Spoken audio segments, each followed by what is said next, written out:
This is one of the coolest studies I've come across in my dedicated endgame studies. And I wanted to share this because I think that there are several lessons that can be learned from it. And if this looks challenging to you, it's white to move. Don't worry, we will break this down together and start by looking at some simpler ideas that if you learn those, you can apply those to this complicated puzzle.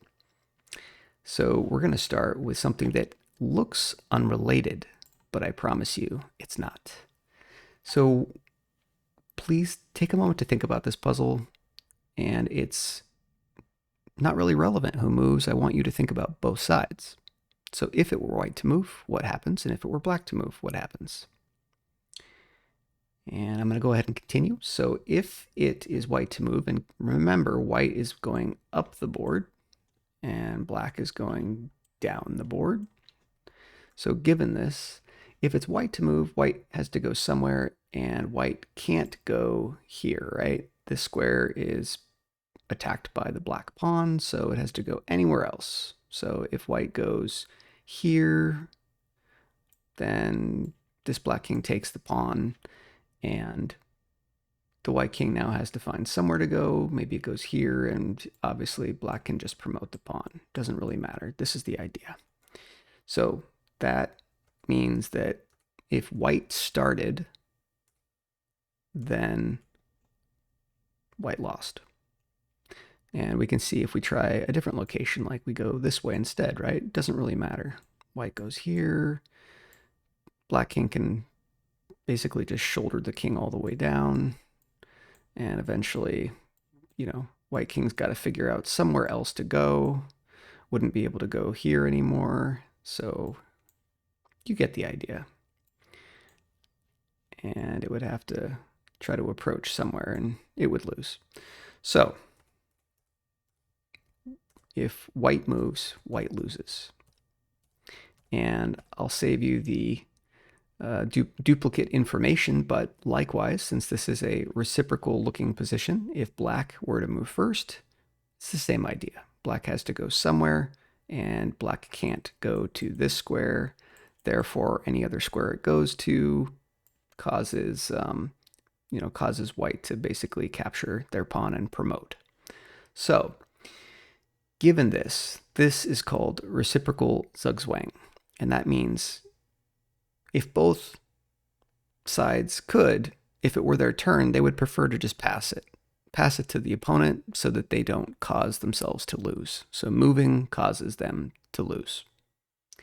So now that we have internalized this idea, this pattern, we're going to move on to the second idea. And this one is, I'll call it a little bit more complicated. It's a exercise in counting at first, but it actually plays a significant role in the final puzzle that we're backing into right now. So it is white to move. And go ahead and think about this for a minute and try to figure out, is this a win, a loss, or a draw for white? So I'm going to go ahead and explain the general idea without moving pieces initially. So the first thing that most of us would probably be inclined to check is, can the white king run over to the black king, or the black pawn, I should say, and capture it, and then get out of the way to support promoting its pawn before the black king can interfere. And so if we count between these, right, we have 1, 2, 3, 4, 5 moves to get within striking distance of the pawn, right? And if we look at the black king, we count that too. Let's just do straight shot, right? 1, 2, 3, 4, 5. So we're in a situation where tempo matters, right? Tempo, every single tempo cannot be wasted. So the question is, can the white king capture the black pawn? And as we saw, it's white to move first. So if white goes here, black king can go here, here, here, here. We're just going to draw it out. And if the white king goes here to prepare to grab this pawn, then the black king can go here. And if we were to look at this position, it's what we just studied before.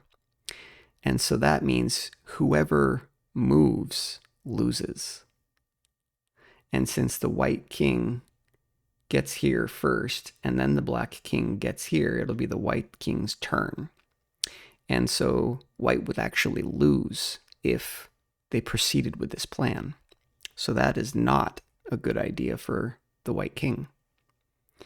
So the next thing to think about is, how can you create a situation where it ends up being a draw? And so the idea would be, if you can get this black king to capture this pawn at the same time that your white king then transitions to this square, this is a drawable position because the white king will have the opposition. So the question is, can we do this? How do we figure that out? So if we just start running sideways towards this square, if this is our goalpost, then we're going to be in a bit of trouble because the black king can take a kind of a blocking approach, like a shouldering approach on its way to capturing the white pawn. And we won't be able to get to our destination square in time. So the idea that we're looking for is to take a circuitous path. So if the white king goes down here, for example, and the black king tries to shoulder the white king on its way towards capturing its pawn, the white king can keep trying to run this sort of circular path to get to its target. And so let's say the black king wants to block the white king here, right? And the white king tries to go around the black king. It looks pretty losing, doesn't it? So maybe the black king goes down again, just trying to block, and eventually the black king figures out, well, if I want to do anything more than draw, I need to play for it. So the black king runs for it, and the white king starts moving. So it's good at this moment to check tempo counts. Like, how many do we need to reach our destinations?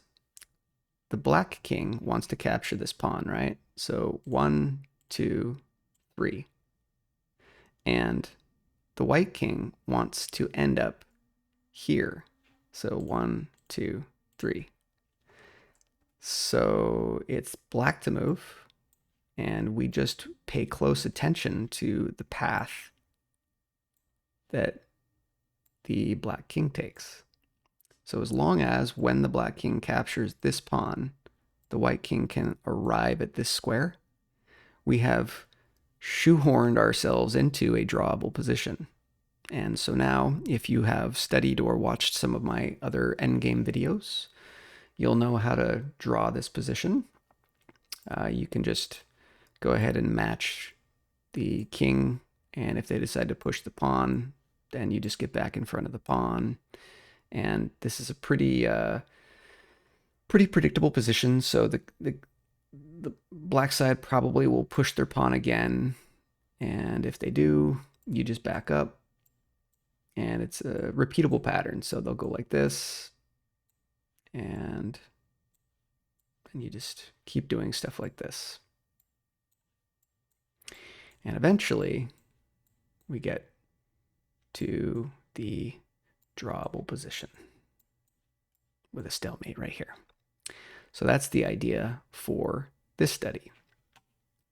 So now that we understand that idea, we are finally at the big mystery puzzle.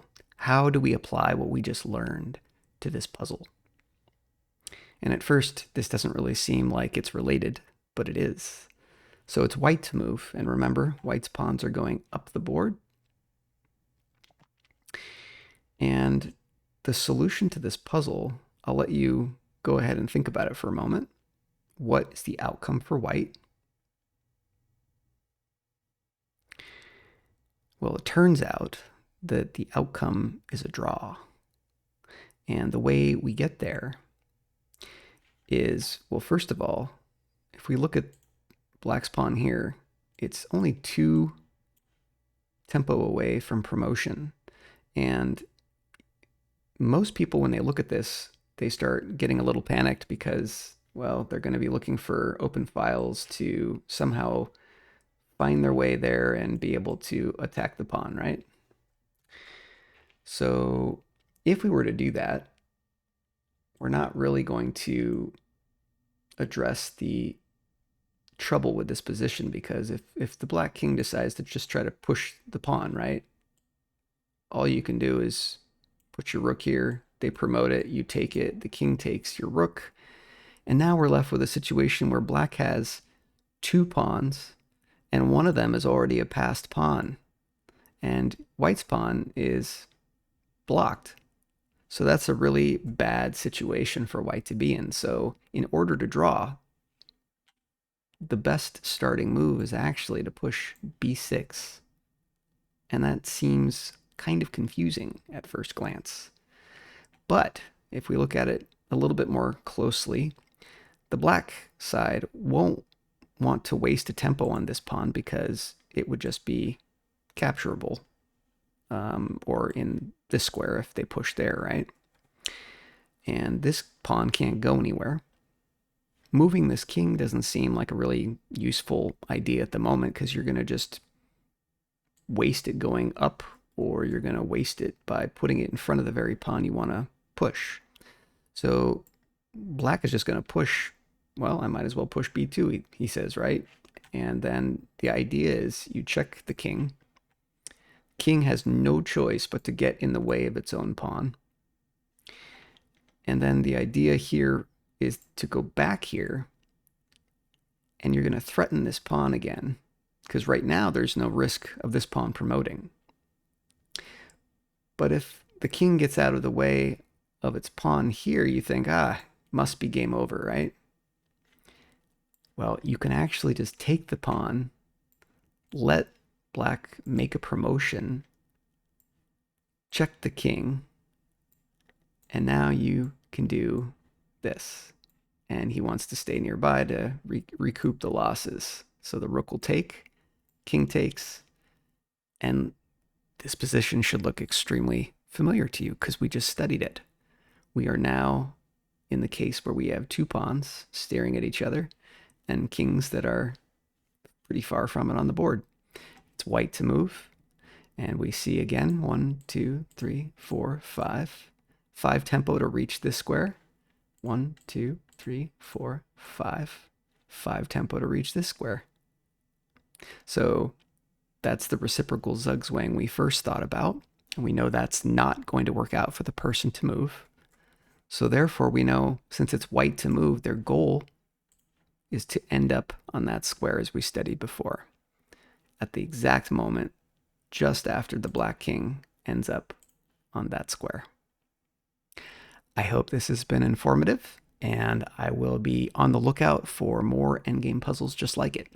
If you enjoyed this, please like and subscribe to my channel. It's very small, and every little bit helps. Thanks so much.